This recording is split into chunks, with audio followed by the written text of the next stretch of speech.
সবকিছু যেন শুরু হয়েছিল এক অনিবার্য বিস্ফোরণের মতো। রাজপথে নেমে এসেছিল আগুনের ফুলকি ছড়ানো এক প্রজন্ম, যারা চুপ থাকতে শেখেনি, অন্যায়ের সামনে মাথা নিচু করেনি। তাদের কণ্ঠে ছিল সাম্যের জ্বালা, আর হৃদয় ছিল প্রতিরোধের আগুন।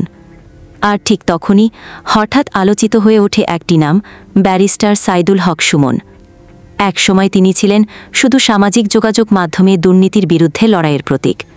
কখনো ফুটপাতে দাঁড়িয়ে রাস্তার ভাঙা রেলিংয়ের কথা বলতেন, কখনো সরকারের ব্যর্থতার প্রতিবাদে সোচ্চার হতেন ফেসবুক লাইভে।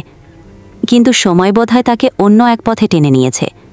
এখন তিনি আর কেবল প্রতিবাদী কণ্ঠ নন, বরং রাষ্ট্রের কাছে একজন অভিযুক্ত, বন্দী আর প্রশ্নবিদ্ধ রাজনীতিবিদ।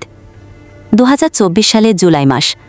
ছাত্র আন্দোলনের দাবানল তখন ছড়িয়ে পড়েছে সারা দেশে। ঠিক সেই সময় ঘটে যায় একাধিক সংঘর্ষ, রক্তপাত, মামলা আর আতঙ্ক। এবং সেই সব মামলার কেন্দ্রে ঠেলে দেওয়া হয় ব্যারিস্টার সুমনকে। অভিযোগ, তিনি এই বিশৃঙ্খলার মূল কারিগর। ২১ অক্টোবর গভীর রাতে ঢাকার মিরপুর থেকে তাকে গ্রেফতার করা হয়।